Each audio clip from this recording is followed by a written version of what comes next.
when she left, she thought she was with the man of her dreams.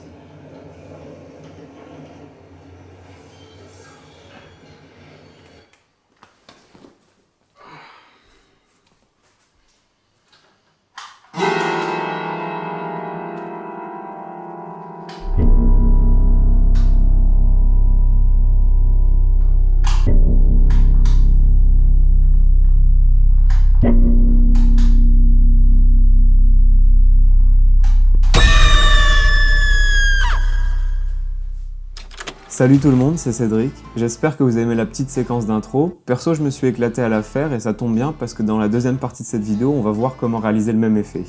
Mais avant, on va contextualiser un petit peu et parler du réalisateur David F. Sandberg qui est à l'origine de cet effet et qui l'utilise dans son film Lights Out. Si vous êtes un rêveur comme moi, vous allez voir, le bonhomme il est super inspirant. Allez, on attaque tout de suite. Bienvenue dans l'œil de la caméra.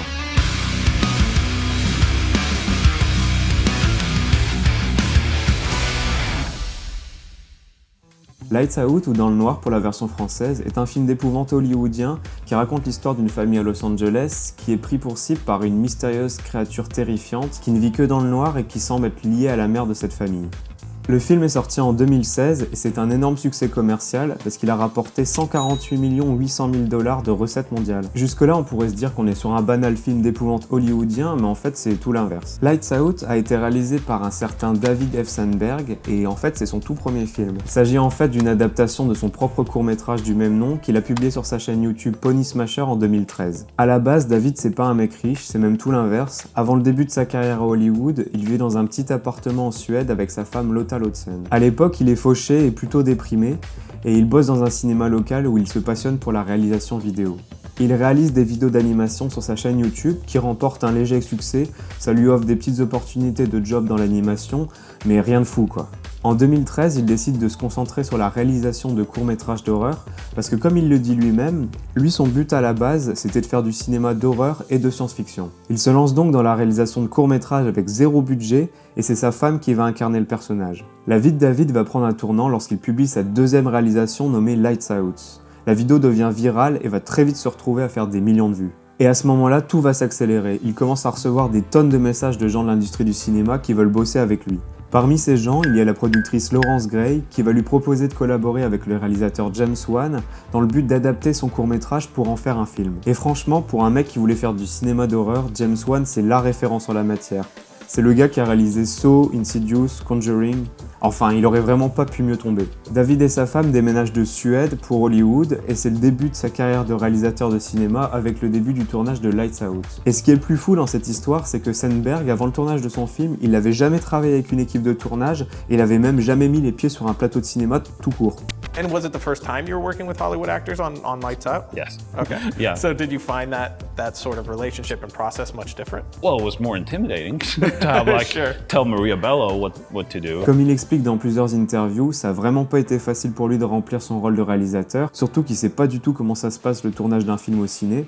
Du coup, il va devoir tout apprendre sur le tas. Et on peut le comprendre parce qu'il est quand même passé de la réalisation de courts-métrages avec zéro budget, où il faisait tout lui-même sans devoir se soucier d'expliquer ce qu'il avait dans la tête, à une grosse production hollywoodienne à 5 millions de $, avec 20 personnes à diriger, où il fallait leur expliquer justement ce qu'il avait dans la tête pour le film. Enfin, malgré tout, Sandberg va réussir à se faire une place à Hollywood, et son film Lights Out va tout déchirer au box-office, ce qui va lui permettre de réaliser en 2017 Annabelle 2, et ensuite d'enchaîner avec de la SF, avec Shazam en 2019. Comme quoi tout est possible, même dans l'industrie du cinéma, on peut partir de zéro et arriver à réaliser de grands projets. C'est ce genre d'histoire qui donne envie de croire en ses rêves, et c'est ce qui me donne aujourd'hui envie de la partager parce que je pense que ça pourra en inspirer plus d'un. Et puis avec cette chaîne, j'ai envie de croire en mes rêves, comme l'a fait ce très cher David, et de tester des nouvelles choses, créer, d'expérimenter. Et puis si je me plante, c'est pas grave, pas de regret, au moins j'aurais laissé parler ma créativité. Et en parlant de créativité, je vous propose qu'on regarde tout de suite comment j'ai fait l'effet Lights Out que vous avez vu dans la séquence d'intro. Pour faire cet effet, vous n'avez pas besoin de grand chose, vous avez besoin de 4 trucs. Vous avez besoin d'une caméra, d'un trépied, d'une source de lumière et d'un PC. C'est tout. La première étape, c'est de mettre la caméra sur un trépied et ne surtout pas bouger le setup avant la fin du tournage, parce que sinon l'effet va pas du tout marcher. Ensuite, je vais placer une source de lumière en arrière-plan de ma scène pour légèrement faire ressortir le sujet de la pénombre. La deuxième étape, c'est de filmer un premier plan de votre sujet en train d'éteindre et d'allumer la lumière plusieurs fois et de filmer une réaction de peur lorsqu'il va éteindre la lumière pour la dernière fois. La troisième étape, c'est de sans bouger la caméra, vous filmez votre sujet immobile en ayant l'air effrayant. Ensuite, vous refaites un plan de votre sujet qui servira de jumpscare. Donc là, soyez créatif, le but c'est de surprendre le spectateur. Donc voilà pour le tournage, on peut attaquer maintenant la partie du montage. Personnellement, j'utilise DaVinci Resolve pour tous mes montages vidéo et c'est le logiciel que j'ai choisi pour faire cet effet-ci, mais après vous pouvez utiliser n'importe quel logiciel vidéo qui a un outil masque, par exemple After Effects. Une fois dans le logiciel, je place mon premier plan dans la timeline et je le découpe de manière à garder uniquement la séquence qui m'intéresse.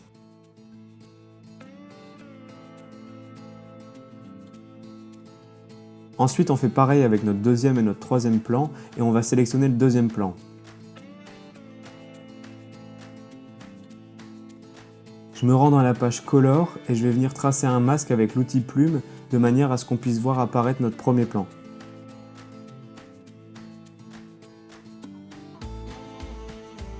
Pour ça, on crée une sortie alpha et si besoin, on inverse le masque. Ensuite, on fait pareil avec le troisième plan, on fait en sorte de pouvoir voir le premier plan.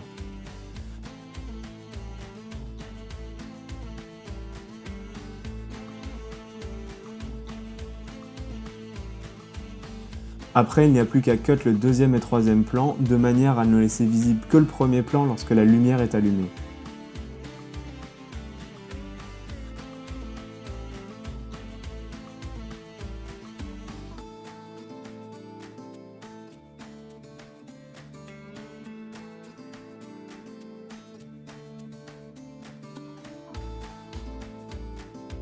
On ajuste tout ça de manière à ce que ça soit crédible, et le tour est joué, on obtient l'effet Lights Out.